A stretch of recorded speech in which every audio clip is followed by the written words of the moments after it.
this one with Dick Hillenbrand in it. And we started out in the room, and suddenly the room was overfilled with people, and they moved us over to another room, and they couldn't get all the people in it. And then they moved us into the chapel, and filled all the pews in the chapel, and we said, boy, finally we picked a good presentation. Our speaker today just stood up in front of this group and rattled off information. You've never seen 200 historians just writing and writing and writing as fast as they were. The information that he shared. So we thought at that point, boy, we ought to bring this man to Fabius. I'll live from Shed.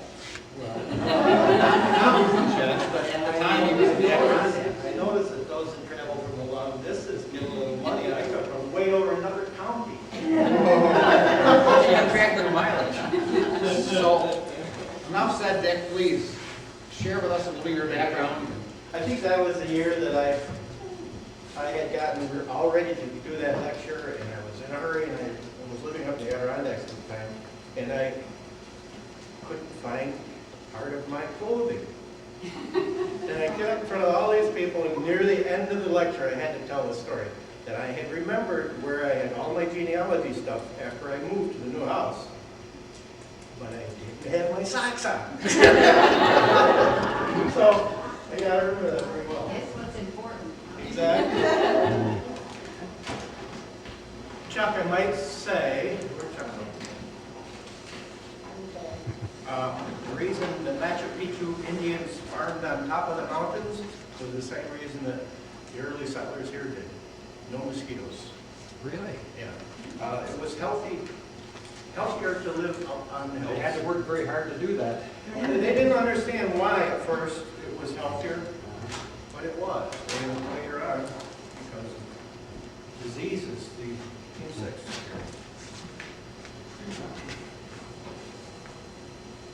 Well, I'm very well prepared. What I did Well, we're getting a was, great view of your head. excuse me? We're getting a great view of Bill's head of the camera. Oh, You've got to be there. I think I was supposed to talk about basic genealogy originally, and that evolved into a little bit of local history that I happen to have worked on, and I thought I wanted to share that with you. So if we have time at the end, and there's people that still have interest, we will get into some basic genealogy. But I'll tell you right up front, if you want to learn how to do it and you haven't started your genealogy, you can go on my website at unyg.com, and there's a button for basic genealogy, and it will tell you pretty much what I would tell you if that was the real program today.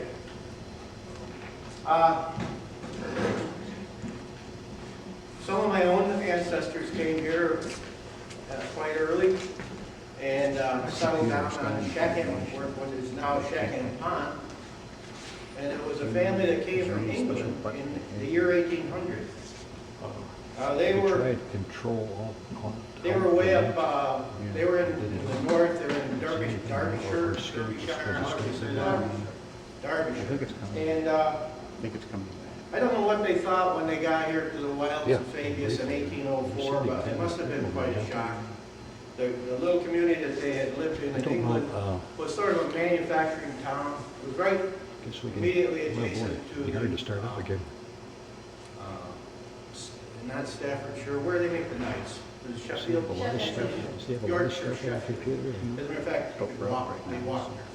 They may be back. And they went to church.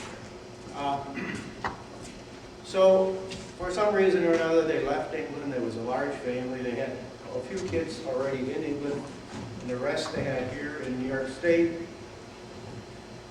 I don't know how it worked out. I haven't found them in the period of the War of 1812. There must have been some difficulty with British aliens during that time period, but I haven't found anything. So, somewhere or another, they acquired a chunk of land up here about where the Cortland County line is on Sheckham Pond.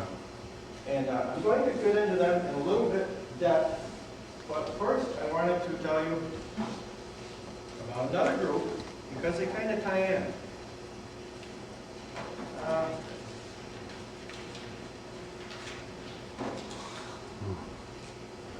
When this section of New York State was first opened up, this settlement, New York State had purchased a large block of land from the Indians in the central part of New York.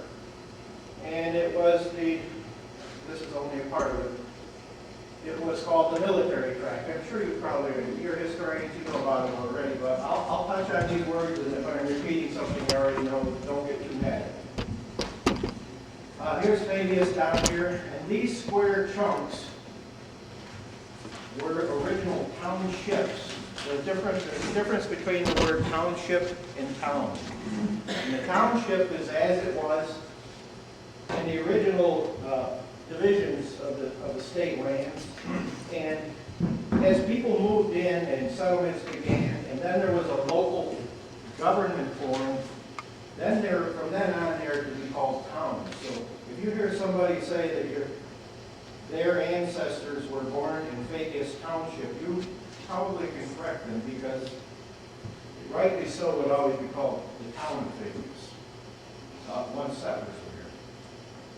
This lower chunk down in here eventually became part of Portland County. So Fabius got sort of a rectangle shape, which I'll show you about. So this is 1792, and it's from the Simeon DeWitt map that shows the original lots, and you'll see they're all numbered, starting here with lot number 1. Those are 1 mile square lots, 2, 3, 4, all the way across.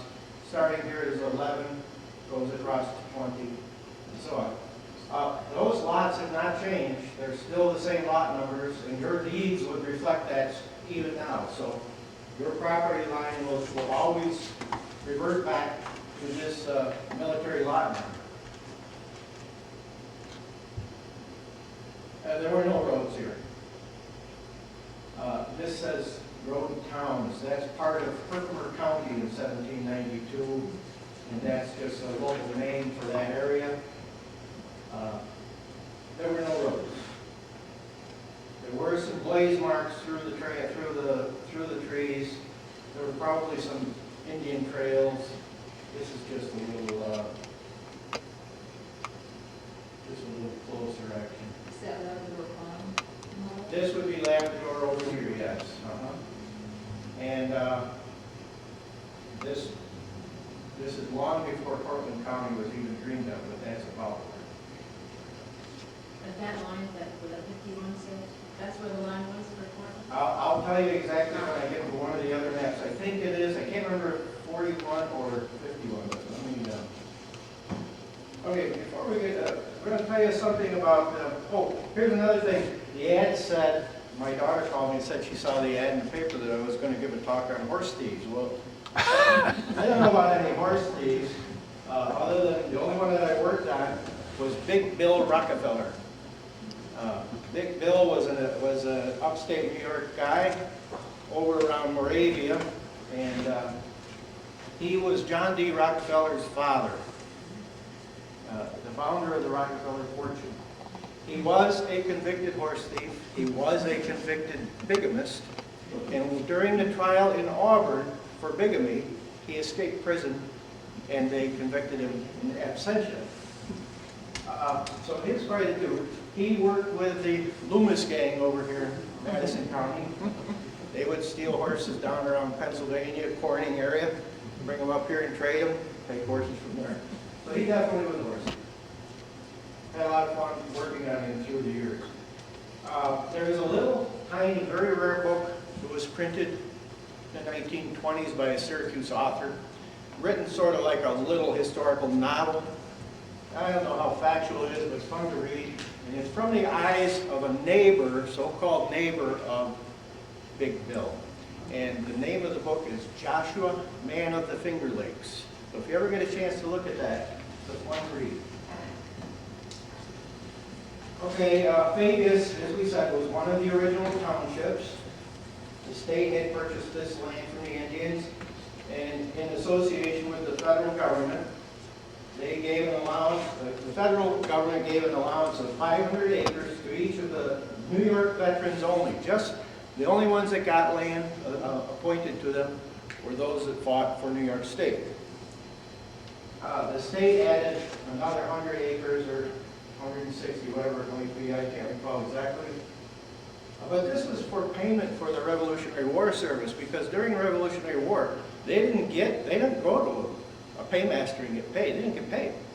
As a matter of fact, most of the guys that fought had to bring their own. If they wanted a uniform, they bought their own.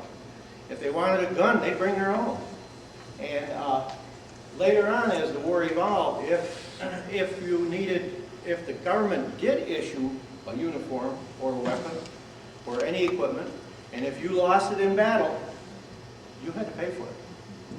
So these guys didn't get paid. They fought for what they believed in, and they were told, they were promised that they would get land in payment. So it was always about land.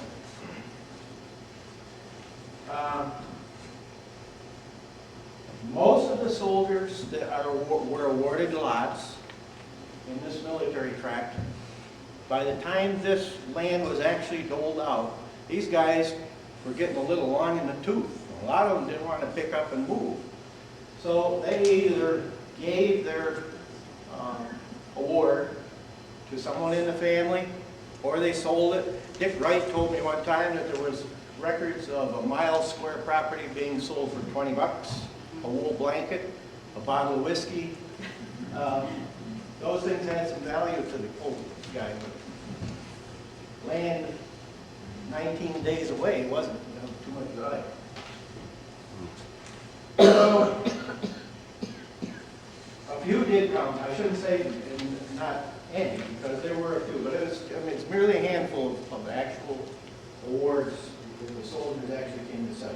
I think of Conrad Bush and Tom Pete. Maybe some of you know some more. That's just off the top of my head. So once this land was available, now these guys were selling it. That became news. And back in New England, now these guys have been growing rocks down there in Rhode Island and Connecticut, for quite a long time. So to hear that good size, you could get a good part of a mile square chunk of good farmland, rich farmland, never been farmed before, hasn't been worked out. New Englanders were in here. So I believe, correct me if I'm wrong, I'll bet you Charlie could correct me on most anything that I say. I think Fabius started to become populated in 1795.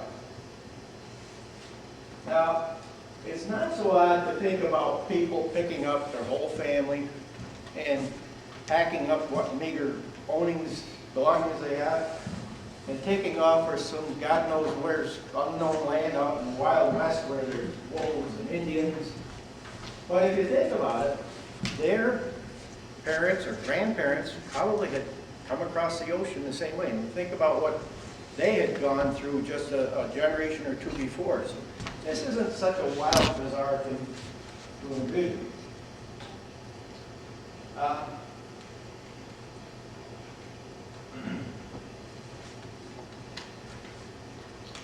Farmers, well, they didn't know. I think Phil asked me, why do you suppose they would come? Well, it was the land, and these people were farmers. All of them were. All of them were farmers. Salt of the earth. And I want to tell you a little about some farmers that I know. Two farmers that you people might know of. I went to the greatest high school in Onondaga County, Tully High School. What? So, in our high school class, we had a man would come to work with his knee-high rubber boots on and sleep through class because he'd been doing chores. And he was from Otisco. And I'll tell his name because I've told this story in front of him and he just laughs. It's not anything I shan't say. So one day he's in class, and Mary Austin was a wonderful English teacher, and she says to him, Mr. Coles, why isn't your homework done? I ain't got no pencil. Oh, Mr. Coles, this is an English class. How many times have I told you not to use that kind of language? At least not in my class. And besides, if you don't have a pencil, you may use a pen. Well, I ain't got no pen neither. So we all figured Thurlow would never amount to anything, but a few years, maybe, I don't know, it was maybe 10 years ago, I opened up the Sunday paper, double-page spread of the wealthiest farmers in Onondaga County. Here's Thurlow with more land under cultivation than any other farmer in the county. So, he's to be credited. Oh, the other farmer is a guy that you might know. When I was a little kid, maybe 4th grade or so, one of my buddies lived up on, he was a farmer and lived up on Song Mountain. So I got off at his house one time to play from the school bus, and I can't remember what happened. For sure, we were running, and I fell down, broke my thumb, split the palm of my hand open. I still have a great white scar here. And the guy, I told everybody that Larry Carr tried to kill me. Because Larry was the farmer, and he's your physical ed teacher. We were in the same class in school.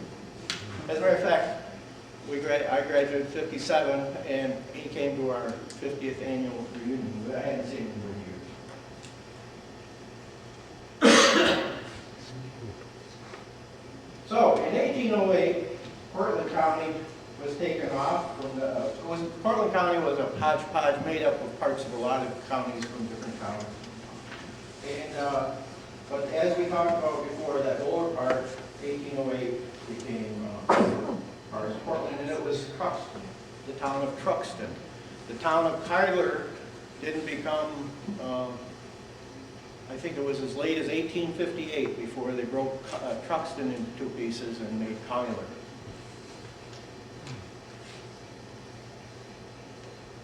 This road, Route 80, the Hamilton Turnpike, Fabius Road, all the same name. Keeney Road runs south from here, goes right to the Portland County line. And I'm going to read something to you later where at one time in the early days, that was called the Shenango Road. Shenango meaning Shenango. There was no Binghamton in those days, but they called the point on the river that became Binghamton, they called that Shenango Point. And this road was the road in preference to, I don't even think that Route 11 was area was open up. This was the main road north and south, right through Fabius. So, if you go out here about a mile towards Tully, Bailey Road runs off to the south. If you turn left there, and then pretty soon a right-hand branches off, that's Keeney, or that's Shackham Road. So these are Keeney Road and Shackham Road are the 2 places I'm going to tell you about. This is a historical report that I received from Ann Ludke. I think she's a historian for Tyler. Her mother was Zelia Whitmarsh. And by the looks of it, this is probably 50, 60 years old, and old type of mimeograph. And I'm not going to read the whole thing, but we'll touch on some of these things because it's your people. First settler, Keeney, this is about Keeney settlement. The first settlers, 1795, came from Oxford Parish, East Hartford, Connecticut. Simon Keeney Jr. Are there any descendants of any of these people here from Keeney settlement? I was curious about if anybody ever stayed around. I know I've talked to Richard Keeney, the farmer down here, and he is a descendant and he knows he is, but his family came from Illinois, I think he said. Well, that is the right family, because these guys, when they left here, they went to Illinois. So he kind of wandered back here. Some of the people that came, they were all related. These families were all brothers-in-law, sisters-in-law, and they all came in a little bunch. Simon Keeney Jr. married Polly Bates. Benjamin Brown married Dorinda Webster. Reuben Woodruff married Ann Webster. Samuel Fox married Mabel Webster. Jonathan Webster married Thankful Keeney. So 3 of the men had married sisters of Jonathan Webster. Webster had married a sister of Simon Keeney Jr. So they're all a nice little happy family. And they left East Hartford to settle over here. Before coming to New York, each one of those guys that had owned land in Connecticut sold it, and they recorded the deeds. The deeds are on record down there in East Hartford. And they all recorded them on the same day, April 1st, 1795. So we know that they left there legally. They were out of their They came by way of Albany, following the Mohawk to Utica, the Utica area. There was no Utica then. And probably to Fort Stanwix, now Rome. Then they deflected to the southwest by marked trees or by marking them as they went.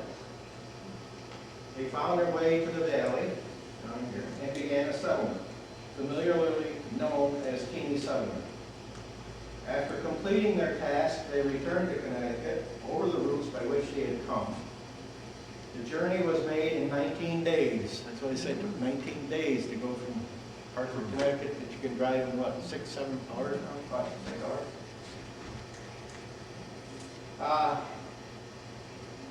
2 nights before they got back home, one of the men, Jonathan Webster, died. He got sick and he died of camp distemper.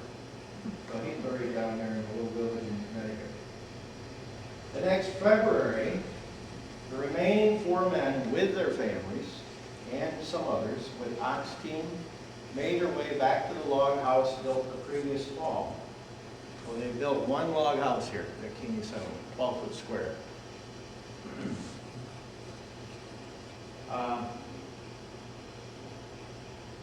28 persons temporarily occupied it until additional houses could be built. Yes. As I understand, they had planted potatoes the year before, and so probably they could still dig them up and they had some food when they got here.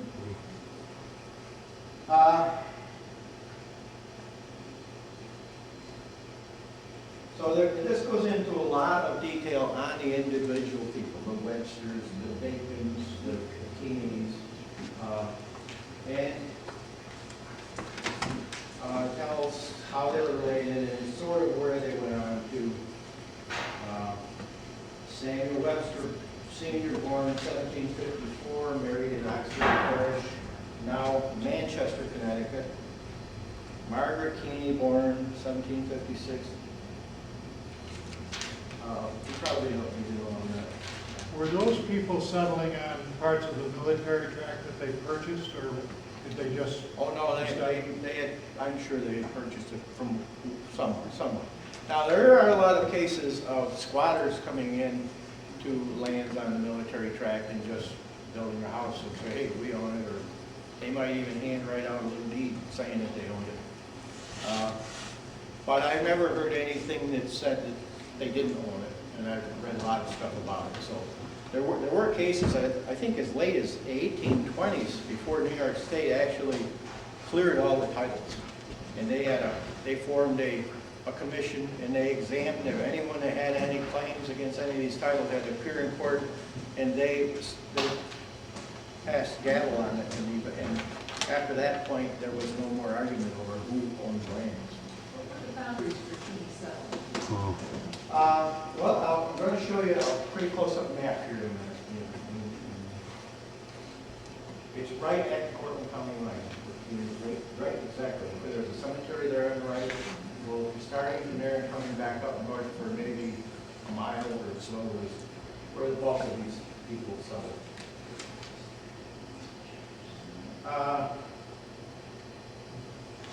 Samuel, Margaret Keeney, Webster did come to Keeney Settlement.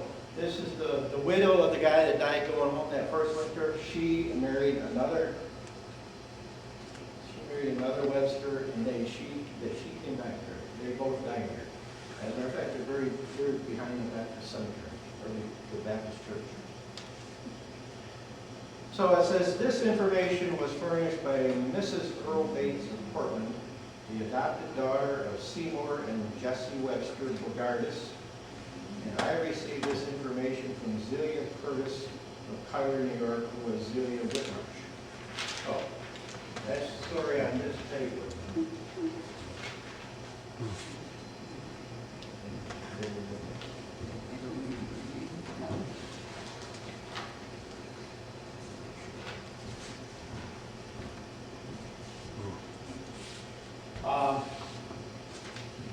couple of years ago, I was contacted by a lady, I think she is in Georgia, and her sister lived in Texas or Arizona someplace, and they had a Keeney ancestor, and they were looking for some help on him. His name was Leonard Keeney, and all that they knew was he was from Truxton, New York, and she wanted to know if he tied into this family. Well, I'm quite sure he does. I did quite a little bit of work on it. It turns out that this Leonard did go out to Illinois along with the same areas where all these other people did. So I'm presuming that they were, although he didn't ever live really close to them, and his father never really lived close to them. His father was Elijah Keeney, and he shows up in the part of Pompey that later became Otisco. So I think that they were cousins back in Hartford somewhere, and certainly knew and were related. This map is a 1860 French's wall map, and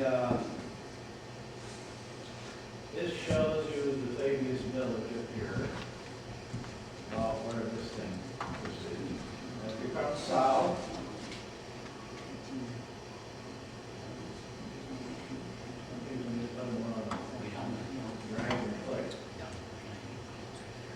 here we are right at the Cortland County line. This is 1860 map. This part right here is where the current cemetery is right along here. So here you see, that might be Webster, or it might be Woodruff. There's some Woodruff's Porter. That was one of the names in that group.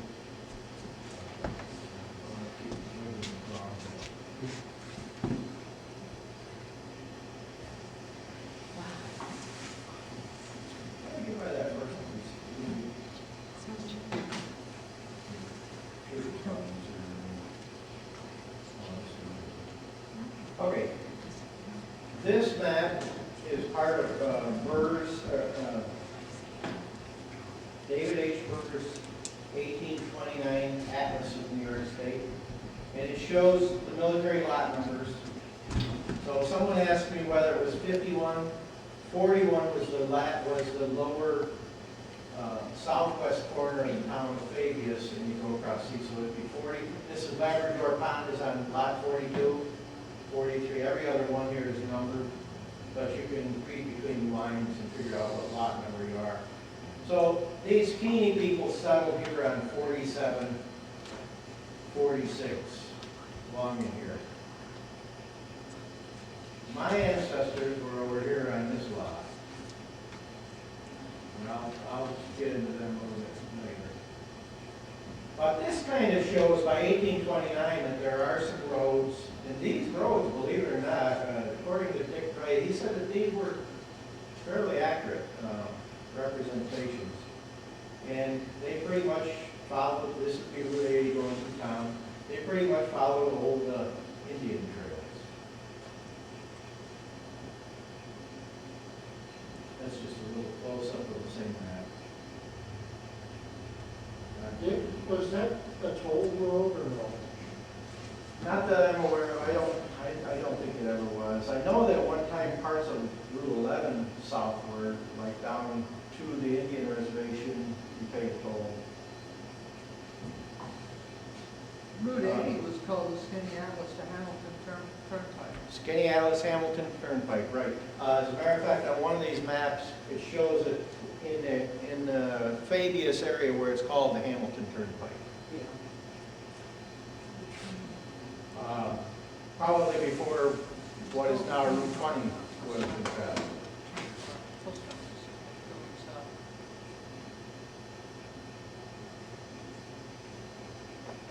So you got the lay of the land area and where you are. These kind of represent mountains, and there are a little hill here and there through this area.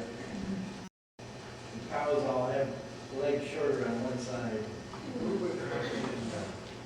Highland would be, let's see, here's Fabius, so Highland is over in this area, isn't it?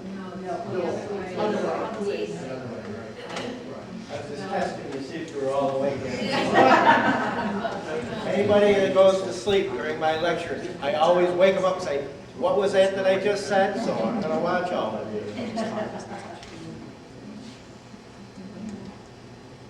So this is from the 1874 Onondaga County Atlas, Sweets Onondaga County Atlas. And it has a little bit more detail of names of people, but this is as they were in 1874. Zoom in here, because it seems to be working. So, come down here, here's some of the names. Oops. Webster, I think I saw him. Oh, no. Computer guy.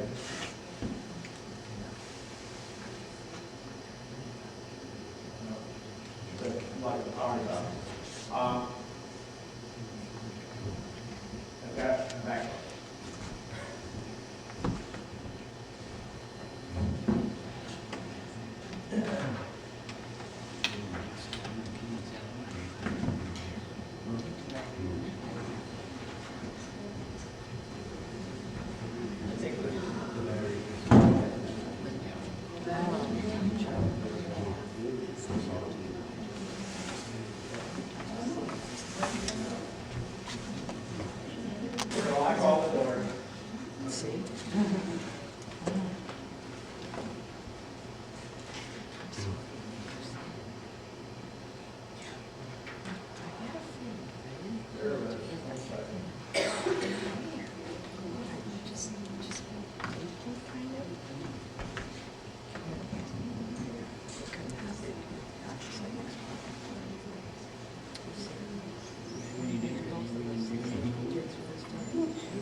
Let me tell you what I found out about Keeney Settlement.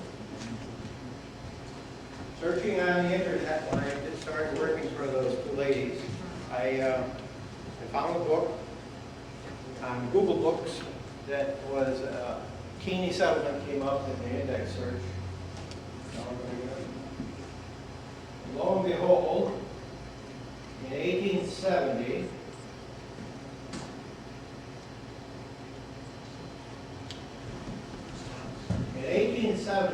John Keeney of Fabius wrote a letter to the Pioneer Association of Onondaga County, which I believe did become part of the Onondaga Historical Association. I'm not 100% sure on that.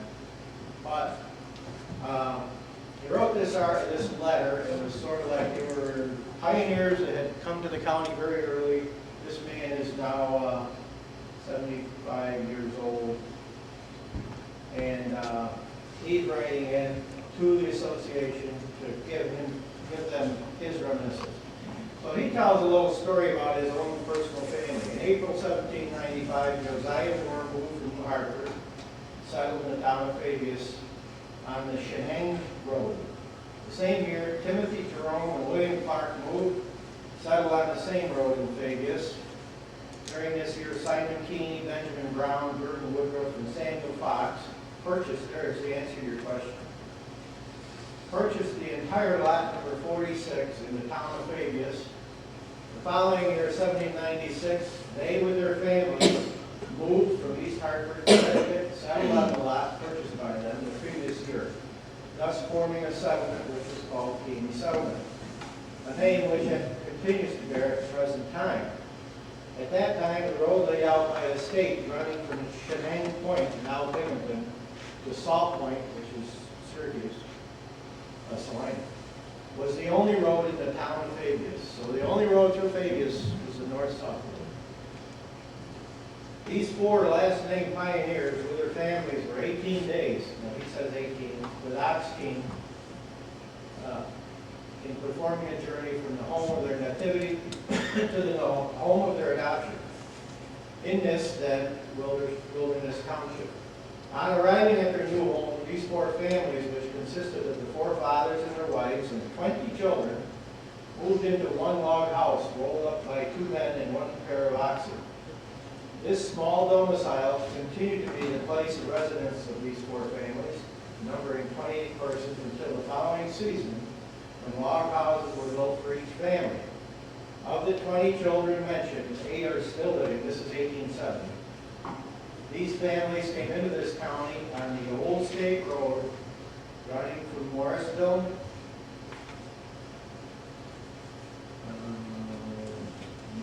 through Casanova to Pompey, East Hill, where they took the Shenango Road, which they followed to a point about 1/2 miles southwest from the present village of Fabius, where they diverged from the road taking a southeasterly direction along a path indicated by marked trees for nearly 3 miles.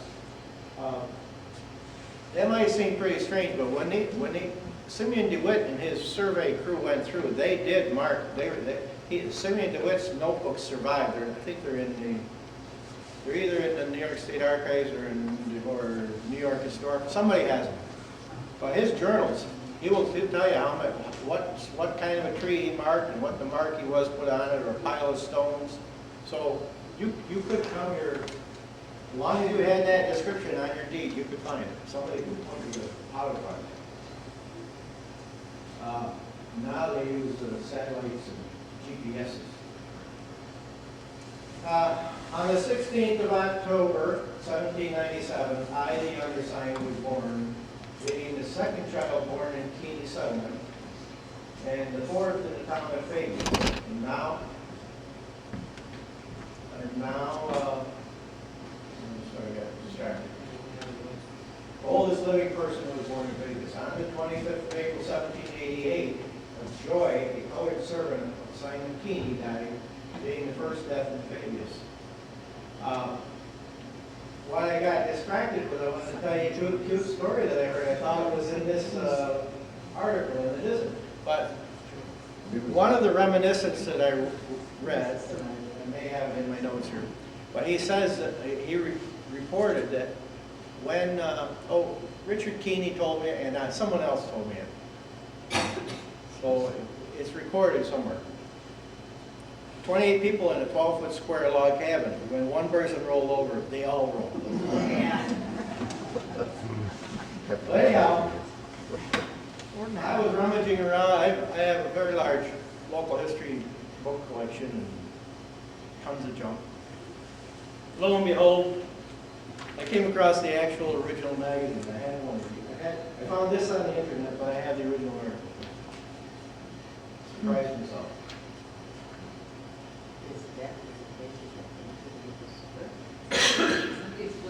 What was that? Yeah. Does anybody else know that story? Yeah. Charlie, you know about that? About Joy dying from drinking maple syrup? Yeah, I heard that. Yes. You heard that? Now, they got the grave mark down here in the cemetery about him, but Oh, he's yeah, well, not it's on the buried. gravestone? But he's not buried there. Oh. He's buried on the farm. He was a slave when he died, and he'd been promised his,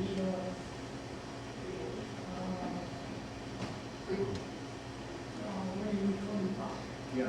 Yeah, slavery was legal here, in the early days, right up until, was it 1820? 1827 that it was abolished. It wasn't very popular, but there were slaves in here. Well, what was the maple syrup connection? He just overdid it. I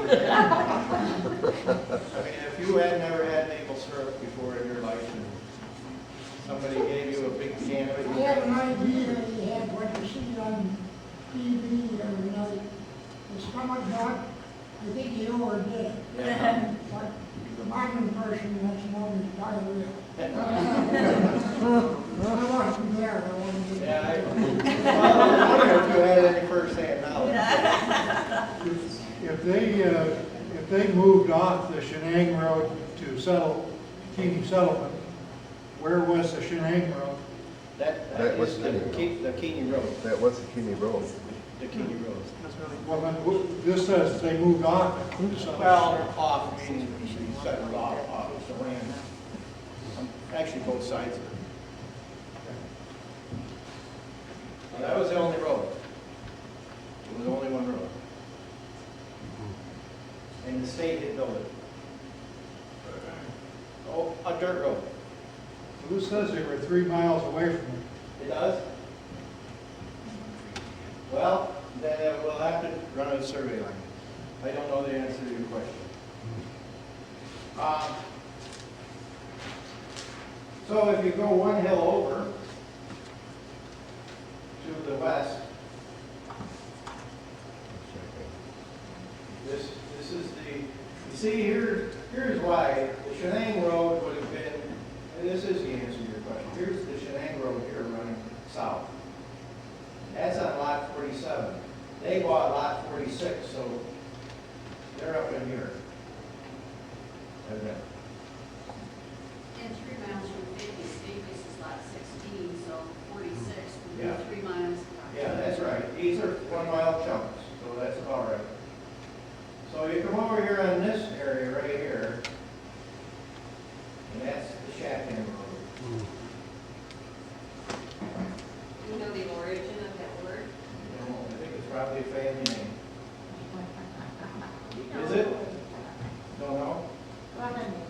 No, you go ahead. Say what you heard. Oh, no, and when Daniel Rowley settled there it's actually from a bunch of shacks that they said, well, they called them squatters at the time, had produced a settlement there. And that's where Shacking came from, that's right. Okay, it certainly They had sounds built right. this up. If you look on these early maps, this is the area right here. These names, I think, are Cox. There's 3 families of them. This is about where my Hodgson's lives, right in here. I did find remnants of an old chimney in this area here. Have any of you ever been down to Shackham Pond? It's where a lot of local kids go to have bonfires and sing songs. Yeah. Yeah, right. What? So anyways, And so on top of that little hill, there's a huge pine tree that's almost totally now engulfing a gravestone. And the gravestone is of Lydia. Her maiden name was Rebel Hodgson. I have a picture to show you here. So this showed up in the newspaper in 1988, and in one of the Sunday supplement sections. And it was a story, Bob Peel wrote this story about this group of 3 gravestones at Shacking Pond, and he wrote it about gone but not forgotten, that sort of thing. Or, no, forgotten family. So I wrote him a letter, well, they're gone but not forgotten, because I had her full genealogy. I actually have her original family Bible, and it named, she and John, where they got married in England, and the names of each of their kids, and the birth dates and so on. They buried one child in Sheffield, the new churchyard, in 1798 or 99, so we know they were there as late as that, and then they show up in the Albany area around 1800, so I believe they came in the year 1800.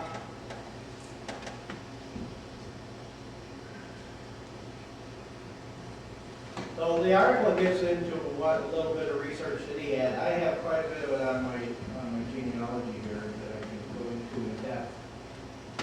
Back to that.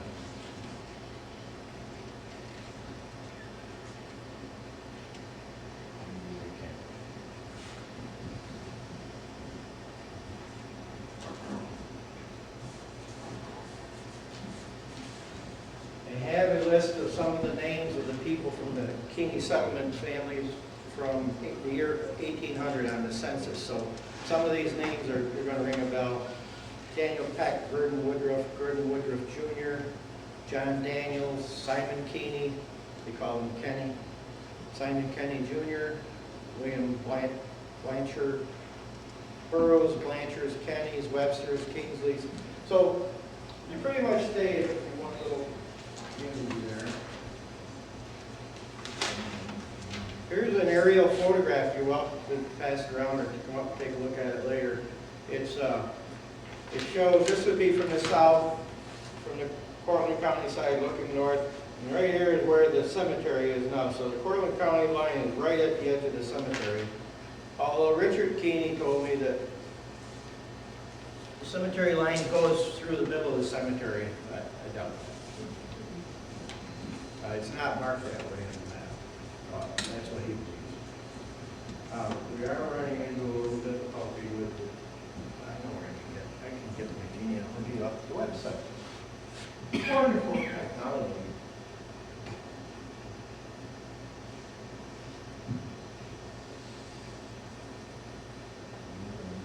I probably have to sign in here.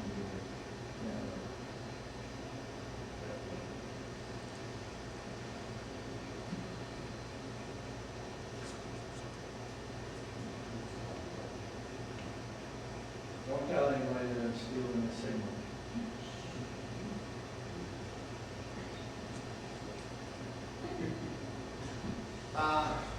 My website is Upstate New York Genealogy, as I mentioned before. It's at unyg.com.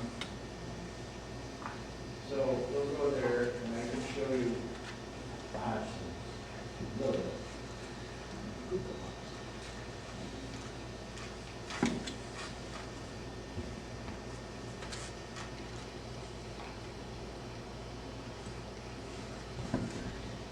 This is what you see when you get there. And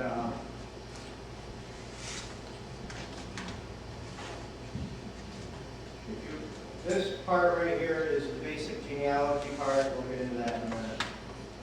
And then we come down.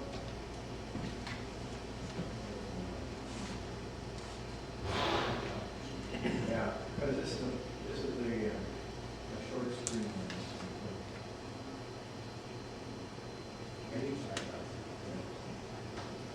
Let's go up here to John House. So this site's available for anybody to look at? Yeah, this is, everything on here is totally free.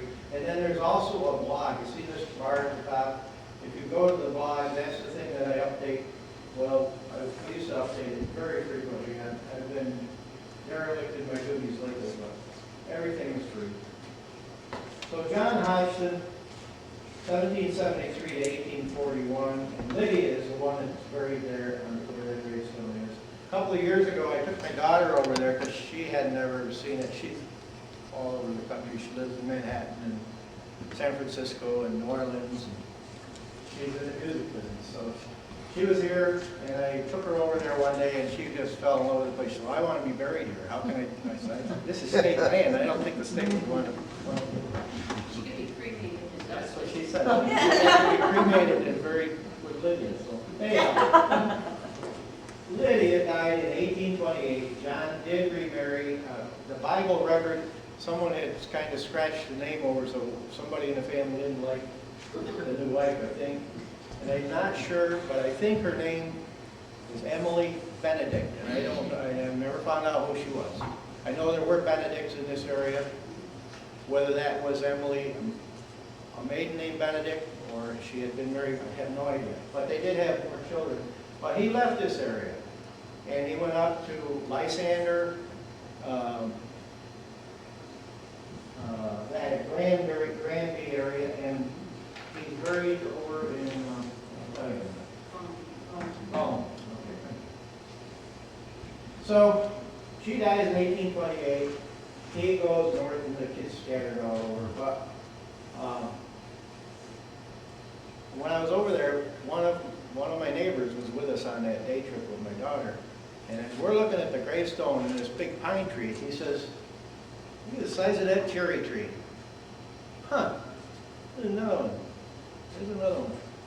We think that hilltop was an open field, and that because it was a family graveyard, they planted cherry trees in a circle around it, starting down the hill.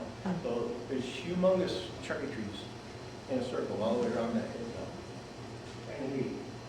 So those kids that go over there to sing songs, if they knew that, they would probably be happier, right? amazed that they really haven't destroyed the grave.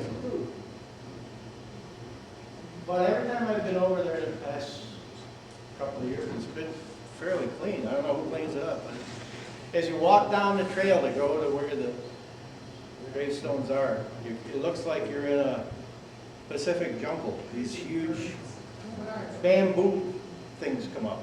Well, I asked a conservation officer about it. He said, well, those are North American bamboo. So why would they be there? He says, because they planted them there. Why would they plant them there? He said, they grew fast, and they would put them around the privy to hide the... You stand around that mountain club. What's that? Get around that mountain club. Oh, they did? Oh, they clean it? Isn't that nice? Have you ever gone further on up? I never have. No, but they're working on having the trail go further. Good. It does, it goes quite a ways up over the hill. Yeah. Well, I have on the early maps, it shows it went all the way up and actually came over the mountain. It does.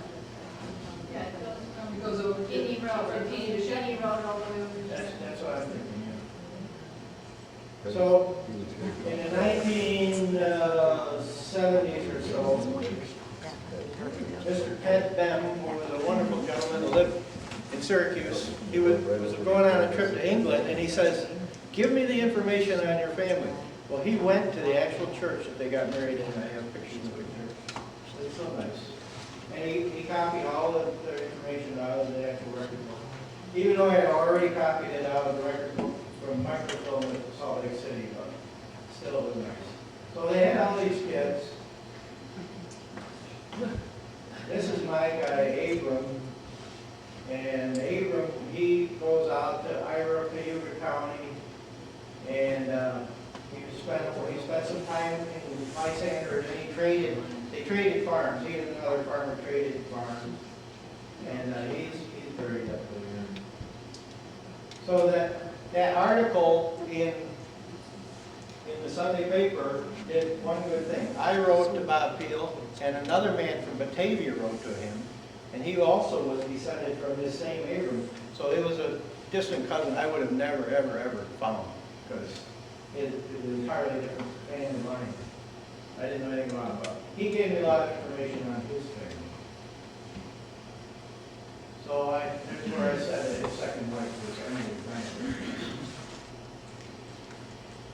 Some of the kids claimed on that, in the later New York State census, where it asked you which county or state you were born in, some say, like this James said, that he was born in Washington County. So that's north of Albany County. I got a feeling that they came here first, they spent some time around Albany, Washington County, and then got down here. Maybe they were squatters, I don't know. I've never found a recorded deed, which is not unusual. A lot of deeds need to be recorded in those days.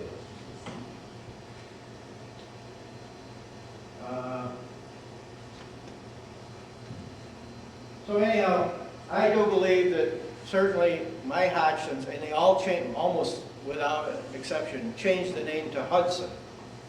Every later generation changed the name. So I was talking to Gerald Parsons at the Syracuse Library one time about it, and he just smiled. He says, "You know why, don't you?" I said, "No." He says, "It's the way they said it. The G is silent. They don't say Hodgson in England. They would say Hudson." So it made sense, and locally the name got changed to Hudson. Do you ever know, how would you know when that happened? I found it on a deed. Abram sells his farm to my next younger ancestor, Malin Hudson, and when he sold the deed, Abram Hodgson to my son, Malin Hodgson, okay, it didn't get recorded for like 40 years. Malin's family, Malin died kind of young. When his family went to sell that property, they recorded the original deed at the same day, and then on the new deed, it's Malin Hudson selling the property at the same time. So that's the way I was able to find it. But without exception, every family group that I worked on, well, I shouldn't say that. We did find one later on. One of the guys that went out to Illinois where the Keeney's went, he still used the name Hodgson. Around here, they were. Okay, does anybody have any questions on that? Who's the second? Going back to the question about being off the road a little bit, off Keene Yeah. Road, did the settlement extend up into the Eaton Hill area? Oh, I'm Those sure early it would, farms yeah. up there? As a matter of fact, I wandered, somehow or another, I came into there one time. I was out bottom digging. I used to go to old dumps and old foundations looking for antique bottles. And this was before I was into genealogy too much, maybe back in the 1960s. But I recall in the forest up in there finding foundations of houses. So you wouldn't need much of a trail to get either a horse path or a buggy trail up through the woods, and it could have been scattered all over through there. There is an 1852 map, which I don't have on this. It may show some of those earlier family farms. I've got a couple summer holes on my farm. Yeah. There was a settlement where you just go up Morgan Hill. Mor- Where the tower was. Yeah, Morgan Hill is where I think I came in from when I'm saying I came back this way, and I definitely found foundations down there. It was a good place to get berries in. Okay, let's do some basic genealogy. This is what I tell everybody, every class I've ever taught. Never take somebody famous and say, "Oh, I know that I'm related to him," and try to make that connection. You're spinning your wheels. You may or may not be related to that person. Here's how you do genealogy. You start with you. You record everything about yourself on a family group sheet. You put your name, your date of birth, your parents' names, anything that you know, you get that recorded on paper. And you also want to keep track of where you got the information from. If it's personal knowledge, you can say that. If it's a birth certificate or Bible record or whatever, you want to record that. And you want to get in the habit of doing that on everything that you're going to research. You want to record the sources, because 6 months, 6 years, 40 years, like what I've been doing, you have no idea where you found any of that information if you don't record it. There's no way you could remember it. Because this grows, believe me, I have thousands and thousands of ancestors identified. And I can pretty well document all of them. So here's how you do it. You start with what you know about yourself, in your immediate family, everything you know about your parents or your grandparents or whatever, you get that recorded. Then you want to interview it. Hopefully, if you have parents or aunts and uncles, grandparents, or even cousins, if the older generations are gone, interview your cousins, because they've heard some stories in their family, just like you did. They might have heard the story a little different. You want to talk to anybody that you're related to that will take time to talk. You interview them and you make notes.